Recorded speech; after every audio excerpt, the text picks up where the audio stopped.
अस्सलाम वालेकुम वरहमतुल्लाहि वबरकातुहू। करबला के मैदान में हज़रत कासिम की जवानी कैसे लुटी। करबला के मैदान में हज़रत कासिम ने यजीदी फ़ौज को किस तरह तहस नहस कर दिया। अकेले ही हज़रत कासिम ने यजीदियों के बीच में अपनी बहादुरी का मुजाहिरा दिखाया और यजीदी फ़ौज को कैसे खौफ में ला दिया। आज की इस वीडियो में हम जानेंगे हज़रत हसन रदी अल्लाह ताला अन्हु के बेटे हज़रत कासिम रदी अल्लाह ताला अन्हु की शहादत के वाक़यात के बारे में कि किस तरह आपने यजीदी फ़ौज से डटकर मुकाबला किया और जामे शहादत नोश फरमा गए। हज़रत कासिम रदी अल्लाह ताला अन्हु हाशमी ख़ानदान के एक महकते हुए फूल हैं। हज़रत कासिम की उम्र 19 साल है। हज़रत इमाम हुसैन रदी अल्लाह ताला अन्हु के सामने हज़रत कासिम हाथ बांधे खड़े हैं। हज़रत इमाम ने देखते ही इरशाद फरमाया, बेटा कासिम क्या बात है। हज़रत कासिम ने अर्ज़ किया, हुजूर बाला, अब्बा जान का जब इंतकाल हो रहा था उस वक्त उन्होंने मुझे एक तावीज़ दिया था और वसीयत फरमाई थी कि इसे अपने हाथ के बाजू में बांध लेना। एक वक्त ऐसा आएगा जब मेरे भाई हुसैन पर मुश्किल पड़ेगी, तब उस तावीज़ को खोल कर देखना और जो कुछ उसमें लिखा होगा उस पर अमल करना। चचा जान, इससे ज़्यादा कौन सी मुश्किल पेश आएगी। मैंने उस तावीज़ को खोलकर देखा तो उसमें लिखा हुआ है, कासिम करबला के मैदान में जब वक्त आ पड़े तो अली अकबर को मैदान में न जाने देना, बल्कि पहले जाकर अपनी जान अल्लाह की राह में कुर्बान कर देना। चचा जान, मैं अपने अब्बा जान की वसीयत पूरी करने के लिए आपसे इजाज़त लेने आया हूँ।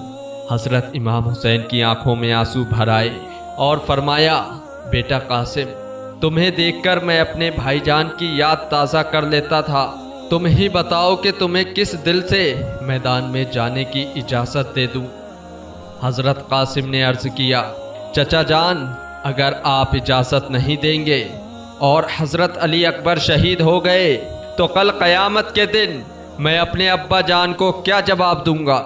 जब हज़रत कासिम ने ज़्यादा इसरार किया मैदान जंग में जाने के लिए तो हज़रत इमाम हुसैन की आंखों में आंसू आ गए और हज़रत इमाम हुसैन आंखों में आंसू लिए हज़रत कासिम को सीने से लगाया और मैदान में जाने की आपने इजाज़त दे दी। जब हज़रत कासिम मैदान जंग में आए तो ऐसा मालूम होता था जैसे चांद का टुकड़ा नमूदार हो गया है। हज़रत कासिम के जिस्म पर ज़रा भी न थी, बल्कि सिर्फ एक पैराहन पहने हुए थे।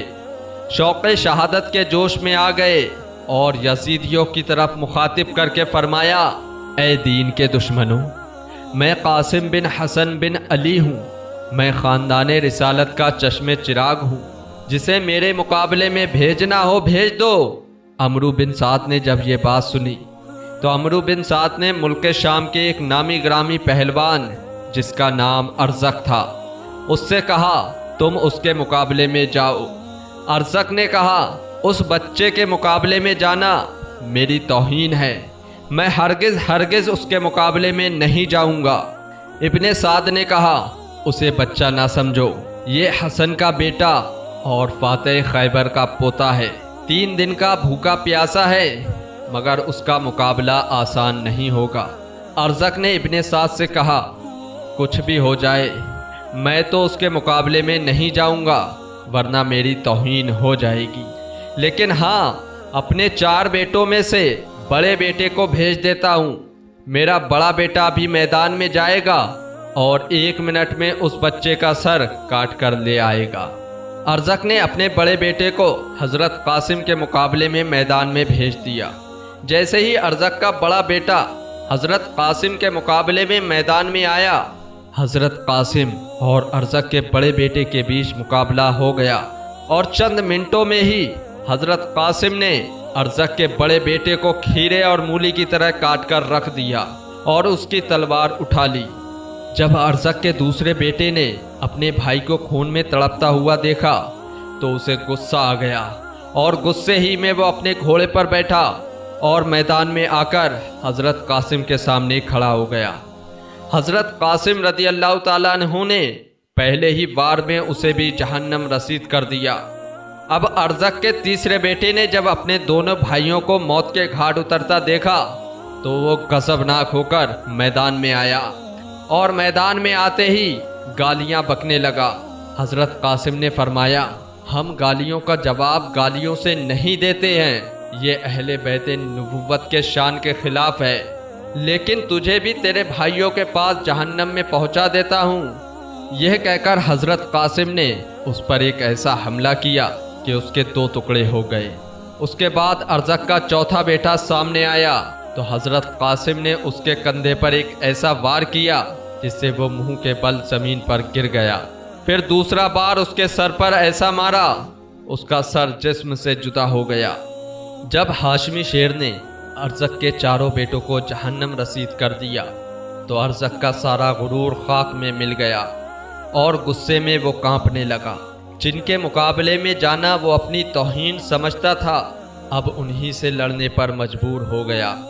ہاتھی کی طرح چنگھاڑتا اور شیر کی طرح دہاڑتا ہوا میدان میں آیا اور حضرت قاسم کو للکارا، اے لڑکے تیار ہو جا، اب موت تیرے سر پر آ گئی ہے۔ حضرت قاسم نے فرمایا، ارزق ہوش کی دوا کر، تو اوروں کے لیے طاقت کا پہاڑ ہوگا، لیکن ہاشمی بہادروں کو تو نے نہیں دیکھا ہے۔ ہماری رگوں میں شیر خدا کا خون ہے، تو ہمارے سامنے کوئی حیثیت نہیں رکھتا۔ ارزق یہ بات سنتے ہی آگ ببولا ہو گیا اور حضرت قاسم پر نیزے سے وار کرنے لگا۔ حضرت قاسم نے جب اس کے ہر ایک وار کو بیکار کر دیا، اس کے بعد حضرت قاسم نے ارزق پر بھی نیزے سے وار کیا جو کھالی گیا۔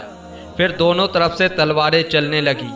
اچانک حضرت قاسم نے ارشاد فرمایا، اے ارزق، تو اپنے آپ کو اتنا بہادر سمجھتا ہے، لیکن ہمارے مقابلے میں آ کر لڑائی کے سب پیترے بھول گیا؟ گھوڑے کی زین ذرا کس لے۔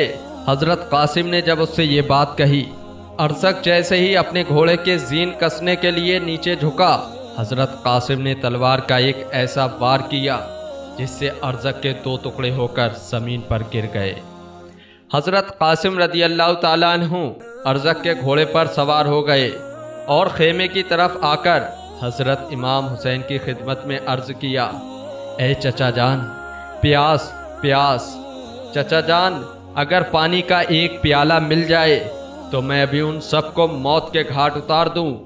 حضرت امام علی مقام نے فرمایا، بیٹا قاسم تھوڑی دیر اور صبر کرو، ان قریب تم ساقی کوثر حضور سرور کائنات صلی اللہ علیہ وسلم کے دست مبارک سے جام کوثر پی کر سیراب ہو جاؤ گے، اس کے بعد پھر کبھی تمہیں پیاس نہیں ستائے گی۔ حضرت قاسم پھر میدان میں آئے۔ ابن سعد نے چلا کر کہا، اس نوجوان کو گھیرے میں لے کر قتل کر دو۔ دشمنوں نے آپ کو گھیرے میں لے لیا اور گھمسان کی جنگ شروع ہو گئی۔ آپ کے جسم پر 27 زخم آئے۔ بالآخر شیش بن سعد نے آپ کے سینے پر ایک ایسا نیزہ مارا، آپ گھوڑے سے گر پڑے اور آپ نے پکارا، چچا جان آئیے اور میری خبر گیری کیجیے۔ حضرت امام نے اپنے بھتیجے کی آواز سنی تو دوڑتے ہوئے آئے، دیکھا کہ جسم نازنین زخموں سے چور چور ہے۔ آپ نے سر قاسم کو گود میں لے کر چہرے مبارک سے گرد غبار صاف کیا۔ اتنے میں حضرت قاسم نے آنکھیں کھولی اور اپنا سر اپنے چچا حضرت امام حسین کی گود میں پا کر مسکرائے۔ پھر آپ کی روح پرواز کر گئی رضی اللہ تعالیٰ عنہ۔ انا للہ و انا الیہ راجعون۔